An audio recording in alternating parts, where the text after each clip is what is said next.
Can you feel that when a word, a thought, an experience is embodied so deeply that it can be shared and it goes beyond words and beyond thoughts? Thank you for becoming your music and sharing it with us and creating that experience.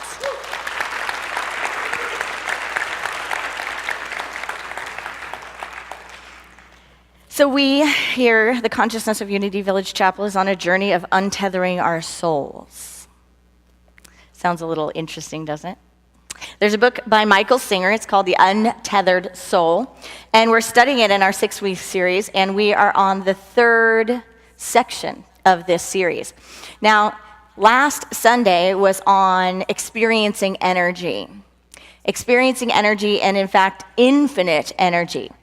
Now, a lot of times we might have the idea that infinite energy is not around us, or we can experience the amount of energy that our lives just simply bring to us because this and that happens, and only when A, B, and C happens do I get to experience energy. But in New Thought, in Unity, we teach a different concept. We teach that there is always infinite energy, that there is a great, vast expanse of energy constantly available, always and everywhere present, and absolutely inexhaustible. So if we teach that concept, then what separates us from constantly tapping that source? Well, our beliefs about something, our beliefs and our thoughts. And those can be either a doorway or they can be a roadblock. So when we're talking about infinite energy, I ask you this Sunday, have you had an experience recently where there wasn't an access to a boatload of energy, and something that you didn't think might happen happened, and all of a sudden, there's a lot of energy. All of a sudden, you can feel a lot of energy. Maybe you thought that energy wasn't available. Maybe you thought you were busy, and you had a lot of evenings you were busy, a lot of days that you were busy, and you couldn't fit anything else into your schedule. And then all of a sudden, you realize that there's a lot more energy available than you thought even possible. All of a sudden, your schedule cleared up. All of a sudden, you felt infused. All of a sudden, every shop in downtown Lee Summit and probably throughout the Kansas City area has time in their busy schedules to paint on the windows, to put in special orders, right? All of a sudden, a vast flux of energy came in. Now, do you think that energy came in for everyone? I bet you that everyone can feel it, right? Because if some of us are wearing blue, there's something going on. If you don't know what I'm talking about, we're talking about the World Series, are we not? And the Royals in the World Series. But there are people, right, that don't have a belief system or a thought system that triggered access to that infinite energy, access to that abundance of what wasn't there before, but now is vitality in the air. So, in fact, this is a demonstration and an example of how our thoughts and our belief systems shift the energy that we experience. So if it is this powerful to bring in energy, can our experiences, our thoughts, and our belief system also push energy away from us? This is the concept that we're talking about in this book. It's the concept that we have doorways and we have walls that we shut down energy, right? And we can constrict and restrict that flow. So would you entertain me for just a moment and think about the World Series and think about the Royals, and I invite you to close your eyes and just feel how you feel about it. And if you don't feel anything about the Royals in particular, feel how you feel being in the midst of all of this excitement. So just breathe into that for a moment and feel the energy. Go into the thought system, go into your beliefs, go into that experience of where you found that something that you really wanted to have happen, happened. Feel the energy of it. Feel your excitement. Notice where you feel it in your body. Take a moment to picture the World Series. See us winning it. Feel us winning it. Feel yourself in what it feels like to have that thought and to have that experience.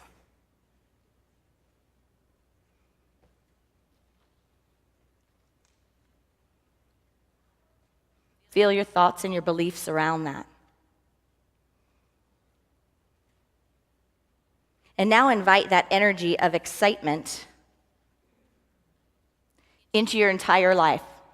Recognize that energy is energy, that it's vitality, and invite it to expand among us and bring it back to right here and right now. Good job.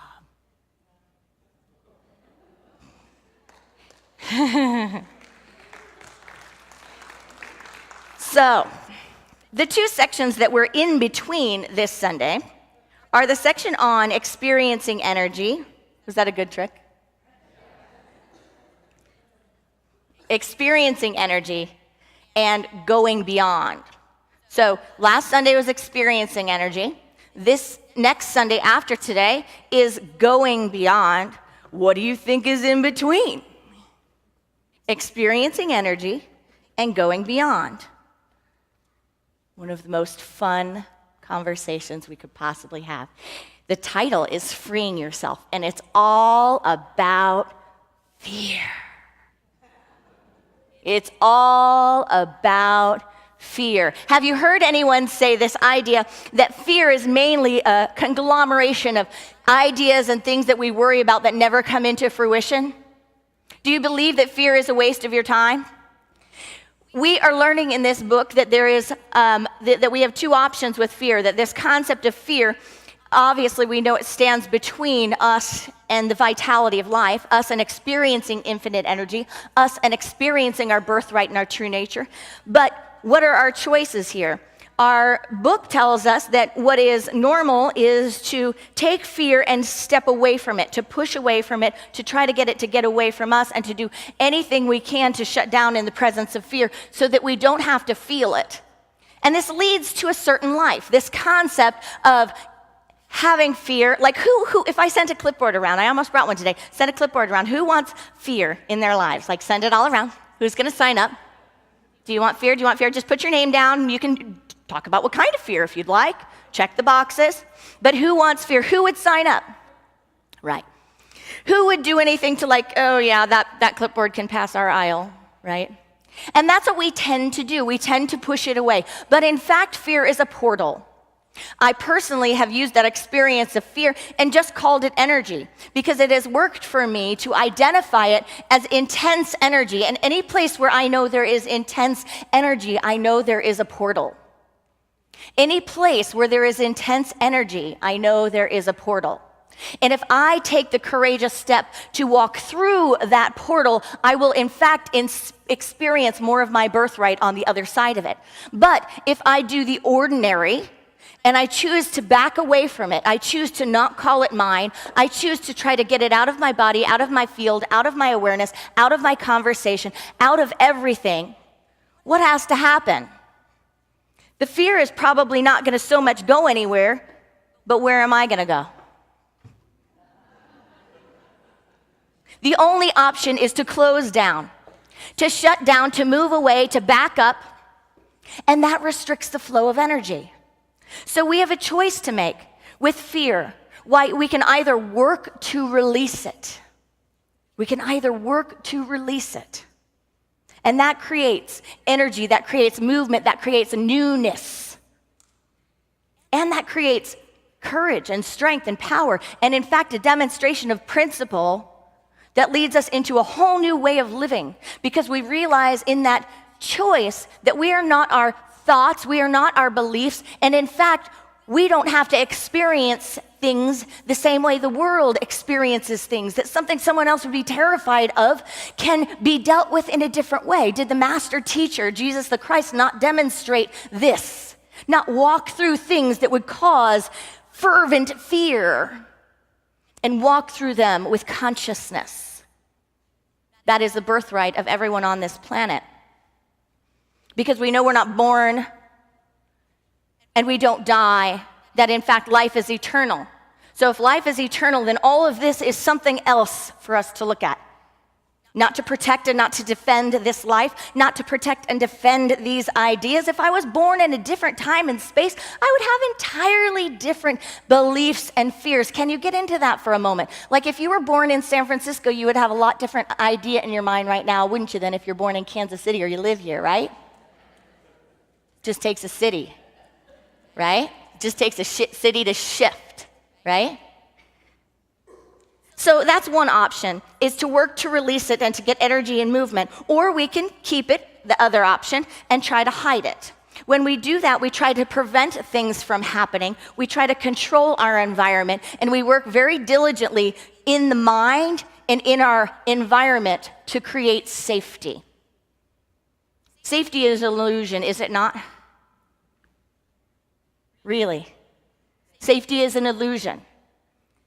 Safety and control is an illusion. And who has tried to predict what might happen in their life and failed? We could have a club. We can try to predict, we can try to control, we can try to define the parameters of our lives. But we can become very exhausted doing this and recognize that it is more essential, more effective, and more principle-based to work on what we have control over and where our center of power is and come from the inside out rather than manipulating the outside in. When we take that grand step of spiritual maturity into recognizing that truly my framework, my reality begins from this screen that is within me, all of life shifts and how we relate to life shifts. The issue with fear is that we call it a bad thing, but fear is just a thing. Fear is just a thing. I've personally taken the fear in my energy field and I've changed it and I've decided to call it excitement. Anytime I have fear, it's like, wow, there's energy there. Maybe it's excitement under the guise of some beliefs like I'm not good enough. It's not going to work out the way I think it is. I can't control it. I can't predict it. And so my mental faculties start saying, oh, that's fear. But in fact, if I can spiritually take a step back and say, that's just energy. That's energy. And now I'm going to take that energy, recognize it's there, and use my God-given capabilities, my divinely appointed faculties, and call it excitement. I'm going to call it energy, I'm going to call it excitement, I'm going to call it whatever I need to call it and claim it as so that I can use it for good, for the evolution of my consciousness and the evolution of consciousness around me. That's my divine appointment, right? That's why each of us were born. I want to share with you a few quotes from Charles Fillmore. In Teach Us to Pray, it says this: we live in a world where fear is taught as essential to safety. To begin with, we are told from infancy to fear God, and then to fear evil in all forms. With our minds crammed with fear images working night and day, how can we expect anything but the multitude of disasters that follow? Charles Fillmore. From Jesus Christ Heals, a thought of fear will stop even the flow of life in some nerve centers deep down in the body, forming a nucleus where other fears may accumulate and finally congest the blood concerned in some important function. He goes on to say that other remedies that we can apply in a worldly sense are just temporary. None of them has touched the cause, which is mental fear. When a body of water is choppy with fitful currents of air, it cannot reflect objects clearly. Neither can man reflect the steady, strong glow of omnipotence when his mind is disturbed by anxious thoughts, fearful thoughts, or angry thoughts. There are various methods of erasing fear from the mind and preventing its congestion in the body. One of the most effective and direct scatterers of fear is laughter, he says. Laugh away your fears. See how ridiculous they are when traced to their source. You know, there's an idea that in the experience of the Christ and the crucifixion, that the master teacher laughed. Like, take the body. If we're not willing to experience our fears, if we're not willing to pause for the portal, how can we expect to find the nucleus and recognize how unreal it is? To, in fact, laugh at it. To recognize that there is no reason to constrict around it, to try to control it, that in fact, when we constrict and we try to control it, the only thing we do is make a mighty magnet. A mighty magnet that in fact resonates and radiates and says, this is the concept, this is the fear, this is what I don't want to see, and I just put it on straight on my eyes so that they are the glasses and the filters through which I experience my world. And it says, let me get this tuning fork, let me ding the tuning fork that is right here and show me where it is out there. And then what happens? Show me where it is out there. Show me the evidence. And then I say, well, it just is. What I fear has come upon me. It is out there. It may be in here too, but it's out there and it's real. Because until I put on the lens of spiritual vision, until I recognize that I am a co-creator, until I recognize that I am a vessel of the Most High, and it is through these eyes, as Teresa of Avila said, it is through these eyes that Christ sees the world, that Christ feels, that Christ heals, that Christ does every bit of work that this divine consciousness that we call awakened and enlightened does, that it is here to come through us and through our vision and through our hearts and through the nucleus which we create, the nucleus that we create. And it is called to be a spiritual nucleus. It is called to be God consciousness. Amen?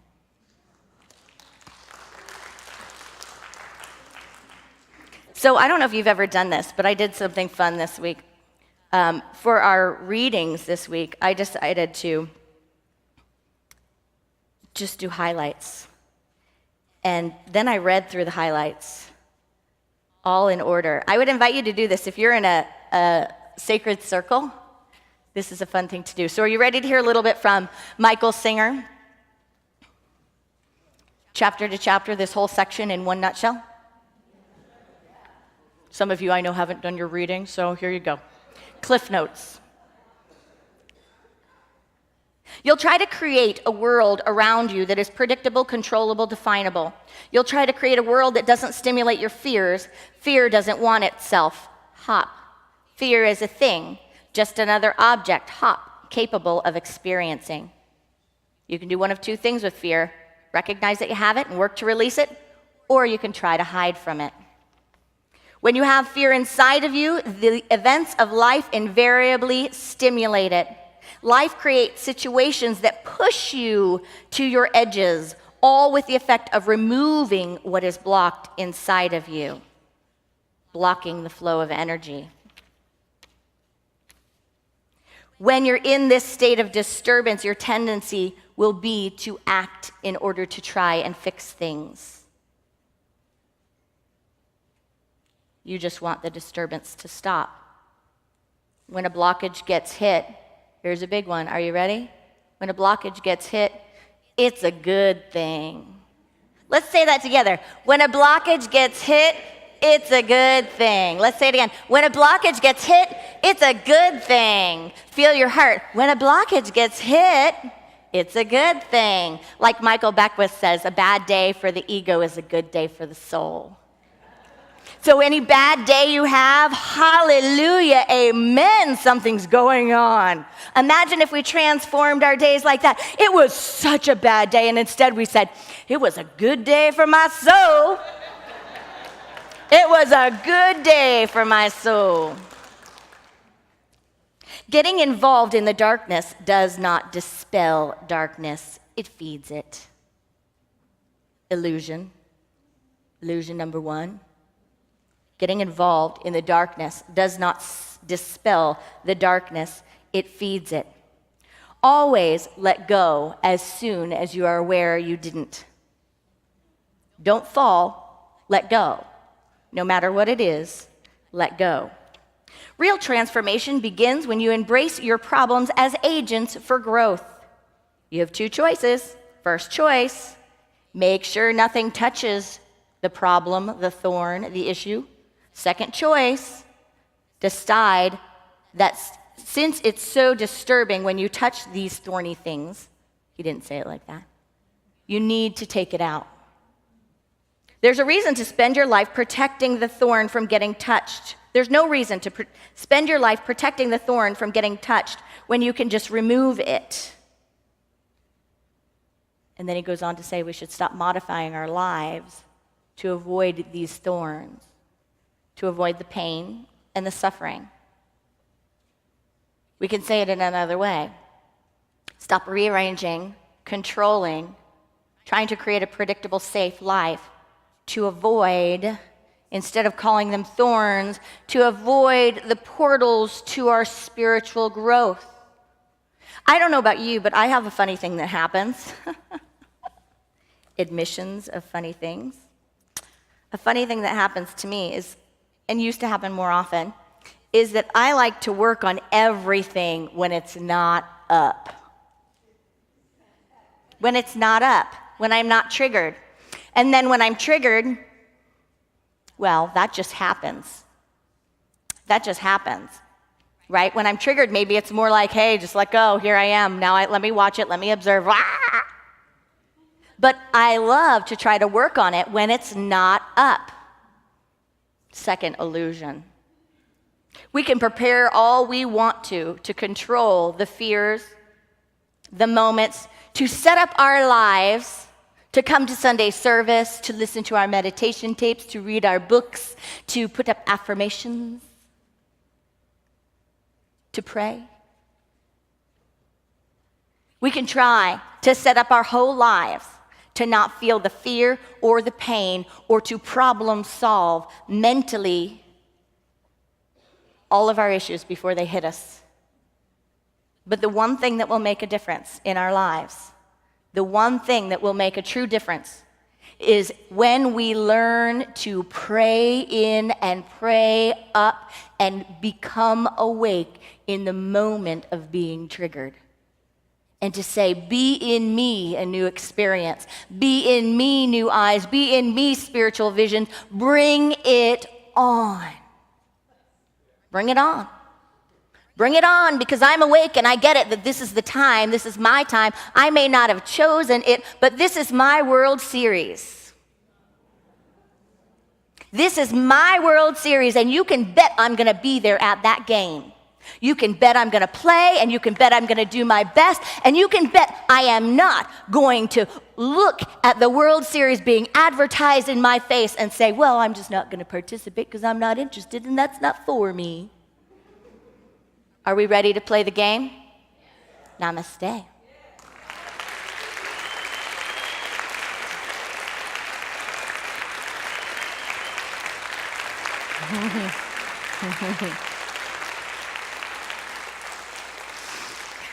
So let's put a lot of love in our hands and get ready to circulate our offerings. This is a grateful time for us. We in Unity know that when we circulate our good, we are an inlet and an outlet of all that is God, and that is our true nature, that is our birthright, that is our inherent destiny. So we engage in this practice with gratitude. Would you take your tithes and offerings in your hand? We will bless them with our statement together. Divine love through me blesses and multiplies all that I have, all that I give, and all that I receive. And so it is. Is it your time or not? Woo! So this is for the Royals. This is for all of you who just were as inspired as I was to step into whatever it is. It's time.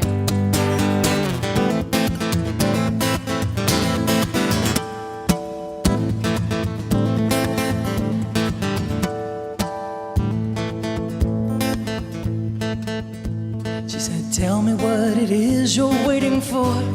Who holds the key to your freedom's door? She asked, what is it you mean you need more time? Don't you think it's time?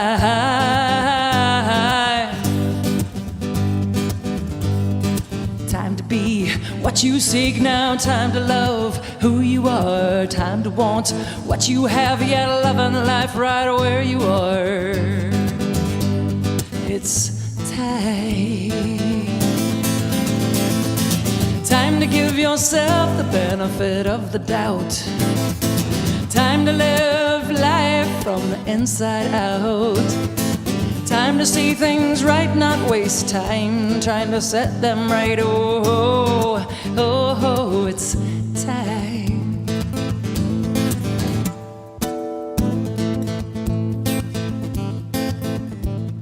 It's time to let old tapes go. It's time to record something new. It's time to believe you can do all those things you want to do. Dismiss the critical voice inside of your head. Let the ghost be free from the closet and finally dead. Don't you think it's time to embrace what you once called mistakes? Take chances, try again. Oh, it's time. Don't you think it's your time? Time to give yourself the benefit of the doubt. Time to live life from the inside out. Time to see things right, not waste your time trying to set them right. Oh, oh, oh, oh, it's time. Time.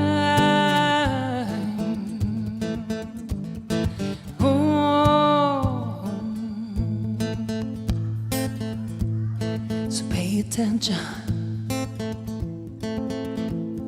to what your intention is. Beware of where your thought lives. Speak your word and know the power it has. We all cause what we lack or have. Yeah, we help create what we lack or have. It's time. Don't you think it's your time? Time to give yourself the benefit of the doubt. Time to live life from the inside out. Time to see things right, not waste time trying to set them right. Oh, oh, oh, it's time. Time. Your